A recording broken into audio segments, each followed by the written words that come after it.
Yeah, it did strike me as a lot like some of the existentialist novels, but Americanized or Texanized. Yeah, absolutely. I think one of the most obvious cases in the novel, No Country for Old Men, is when Moss, the welder, is talking to the 16-year-old runaway and trying to explain to her why it is that she's making a mistake, thinking that going to California, she can start over. There's a kind of extended conversation that I think is kind of straight out of Nietzsche, talking about what it means, what your life is made out of. It's made out of the days it's made out of. That, to me, without using philosophy speak, is, I think, very serious philosophically. And even if he, hasn't read Nietzsche, he may be just converging on the same sorts of themes, right? He's obviously reflecting on something in this novel. Right, absolutely. And that should be the test of, sometimes I think, should be the test of good philosophy. Can you put it in regular terms that people can understand? Whereas, I could spend a lot of time with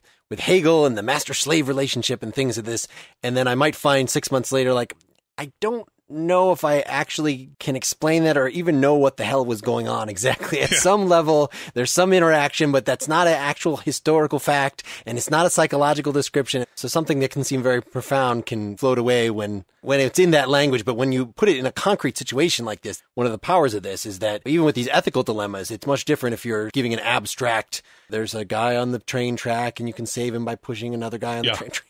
That kind of thing, as opposed to this is a real character that the person's situation, you can put yourself in the person's place and then ask the ethical dilemma from that perspective. I think that's completely right. I think he's the kind of guy who is well read. I don't exactly know what he's read because he won't tell anybody, and he doesn't quote except at the epigrams and the beginnings of his books. There are some interesting ones. But I think he's someone who completely agrees with what you just said, that philosophy, to be truthful, has to be on the street. And so he quotes people that he listens to in the bars in El Paso.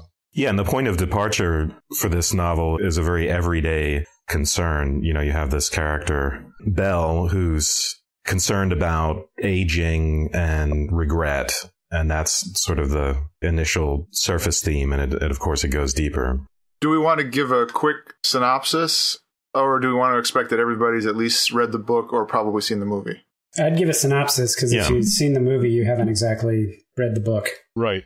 Well, the book, I think, is made up of two parts. There is Sheriff Bell's italicized introduction to each of the 13 chapters. And that's one monologue that's continuous, it looks like, but that's been broken up as an introduction, usually just a couple of pages long, to each of the chapters. Then a separate story told in the third person. Of course, the monologue is first person. The story is told in third person of this drug deal gone bad in the Texas desert and the consequences of a 36-year-old welder named Moss, the consequences of his finding the money, $2.4 million, which he picks up, or actually that's one of the first dilemmas. Will he pick it up? And when he picks it up, his life changes because he's chased by the people of both sides of the failed drug deal. And the story is the consequences of that, which happened pretty quickly.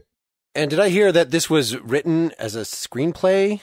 I saw that as like a comment by somebody on a board somewhere. And I don't think so. Okay, all right. It has the quality of a novel, but it was written with the screen in mind, it seems. Oh, okay. I mean, that's not unusual for McCarthy's work. It's not a stream of consciousness in terms of the consciousness of the characters. There are lots of authors that will then throw in backstory, flashbacky kind of things in it, and then the character is jerked back to the present moment as if everything that was being said, which is not all in one space, is going on in the mind of the character. It just seems in the other McCarthy novels that I had read, there's not a lot of dwelling on what characters are thinking at the moment. It might be descriptions of what they're seeing, but that would be the same thing you would see if you're standing there. And then it's descriptions of what they're actually doing with their hands. And that is just completely all over this, that yes, Bell is talking at the beginning, and so that's kind of what's going on in his mind. But even that's him talking to somebody, presumably, or his memoir or something like that. It's all external. And this could be just an existentialist kind of approach that everybody is this closed, unknowable unit. And so as a storyteller, I'm not going to pretend I can put you in somebody's head because I can't do that. I'm going to let you sort of look at them and see what they're doing and what people are saying around, and that's it.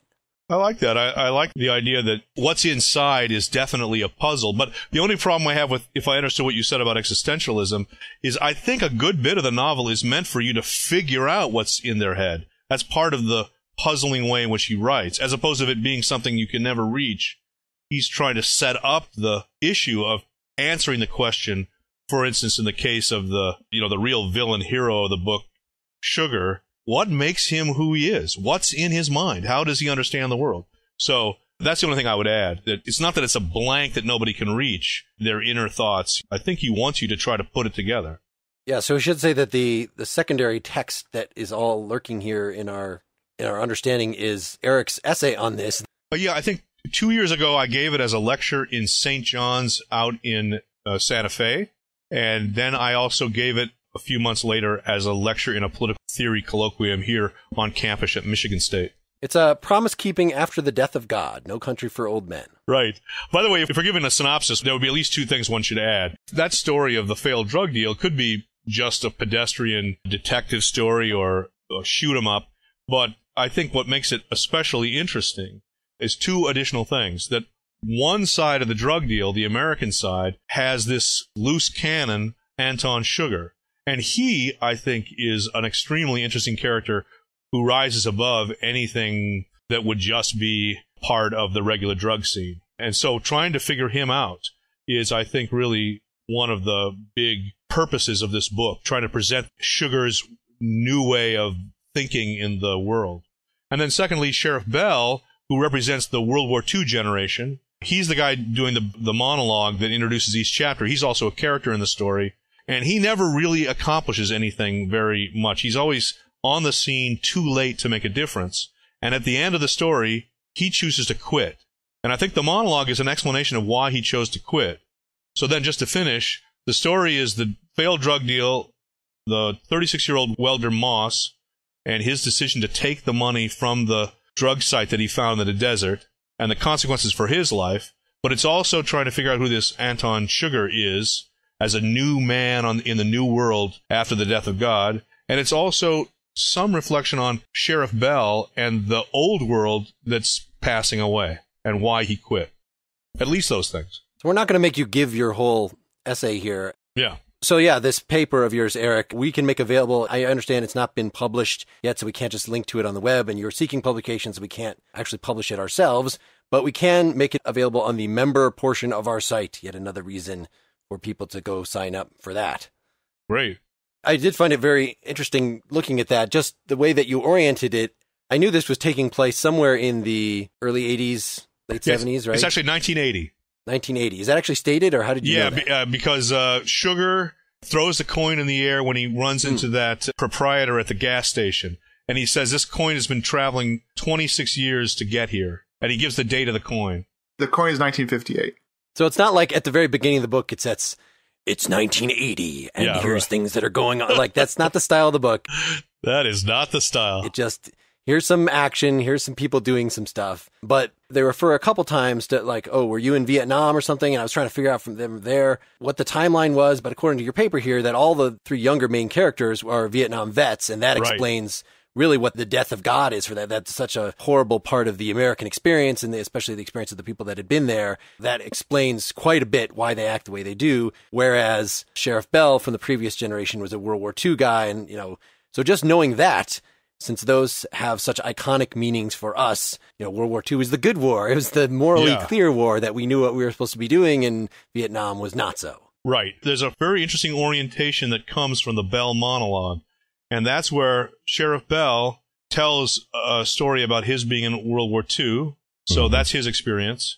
He's dealing with all these Vietnam vets, both Sugar and then Carson Wells, the hitman sent to get Sugar, the hitman, and then also the welder, Moss. Those three are all Vietnam veterans. And then Bell talks about, I think, his grandfather. Actually, I haven't figured this out. There's somebody in World War I who died as a young man. He talks about that guy in even higher terms. So the farther you go back in American history, the more God there is, the more solid the belief. One of the things that Bell is reflecting on is his disappointment, right, and regret over his performance in World War II. He gets an award for heroism, but the true story that he tells his uncle, is that right?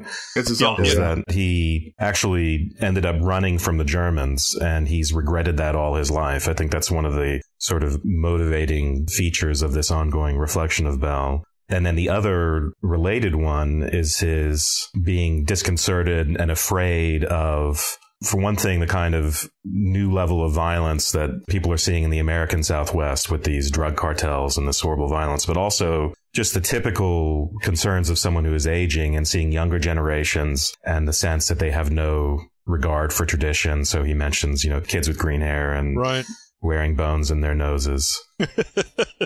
In a way, he values the old tradition, but he comes to the conclusion that he's one of these newer people because I guess he failed to live up to his obligations towards when he cut and run from the Germans. And on the one hand, he wants to live up to these older ideals, but he has this sense that he's failed to do that. Doesn't he in the end have a kind of self-loathing that neither the other three guys do?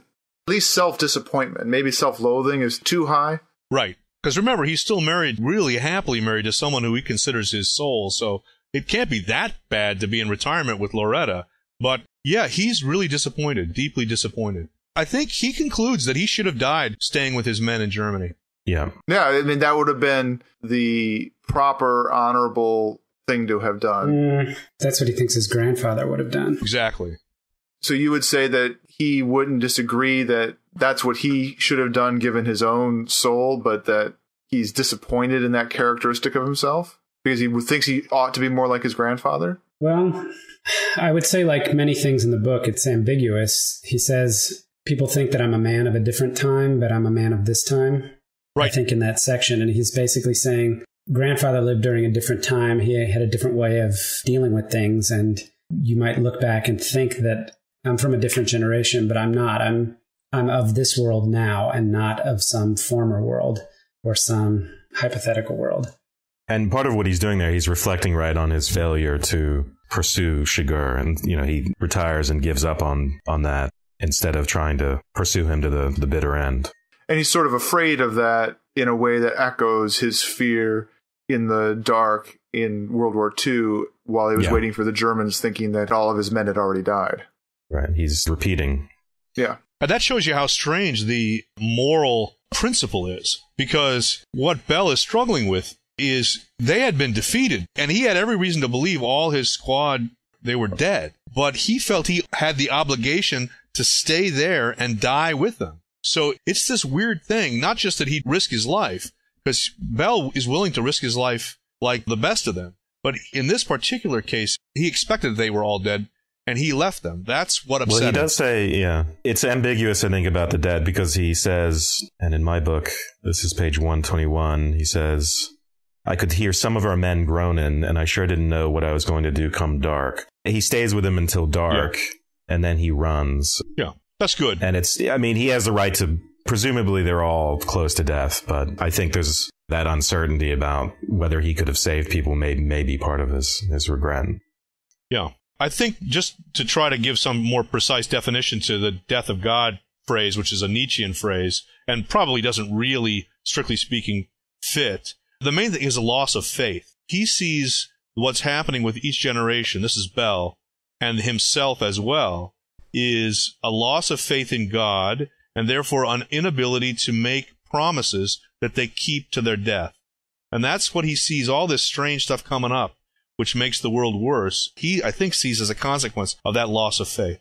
Which I liked how this dovetailed the way it was described, I think, in your paper from what we were reading about in Candide, that Voltaire was a deist, that at least at that point, of course, everybody believed in God. Atheism was a hard to even conceive position. So deism was kind of as liberal as the mainstream intellectuals got at that point, because they didn't have necessarily Darwinist explanations and things to rule out those traditional teleological and cosmological arguments for the existence of God. So there's echoes of deism in here where Bell is talking to his uncle and they say something about, of course, there is a God and created this, but why isn't God doing anything about this suffering? Well, I don't think he really can. Like, God is hands off. Yeah. And the fact that it's just then one step from that. So the way you characterize it, I think, is that that's how the people of that older generation, they still were raised with religion. And so they have to believe something like that and just be sort of disappointed by the fact that bad things are happening. But for the generation after that, that wasn't as thoroughly inculcated with a religious background, then it's just much easier for them to say, oh, I don't see the effects of God. There's all this suffering in the world. Therefore, there's no God. Why prevaricate and use apologetics and say...